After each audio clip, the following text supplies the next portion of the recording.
Today we are going to be replacing this coolant overflow tank on a 1993 Mitsubishi 3000. The reason why we're replacing it is there is a coolant level light on the dash, so I believe the coolant level sensor in the tank, as you can see it's here on the bottom, has gone bad, and it's cheaper to buy a whole new expansion tank or overflow tank than to just replace that sensor. So the first thing we have to do is remove these rubber lines. We'll just pinch this clamp right here. Okay, and then pull off the rubber line. Pull this one off too, and this one comes completely off. This is for if the tank overflows, it will dump it right under the car, so we can set this aside. And now we can remove the cap. And now all we need to do is disconnect the plug. As you can see, this clip right here, right behind it, there is a connection that you can disconnect. As you can see, I just popped it off so I had more room, and I disconnected it.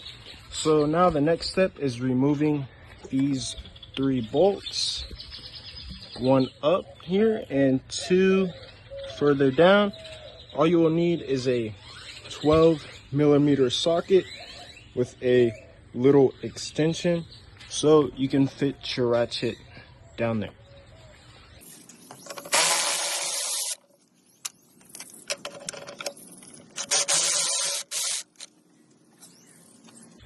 Now we can check, make sure they are both exactly the same.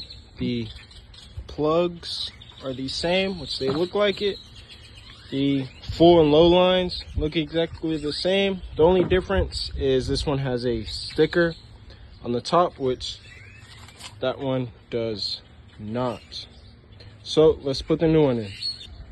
Putting the new overflow tank is the exact opposite of what you did. So just the 3 bolts, then the wire connection, then the lines that ran to the cap, and you just top it off and it'll be all replaced. Now the only thing left to do is pop the cap out, get your funnel, put it in there, grab your old coolant overflow tank with the coolant still in it, and fill up till it's the full mark. Now as you can see, the coolant's a little dirty, so in the future I will be doing a coolant flush to make sure I have brand new good stuff in there. Now everything is back together. All the hoses are back on. The connection is back together. All 3 bolts are properly snugged down. No need to torque since it's just holding a little plastic container, so a little turn with the ratchet will just do fine.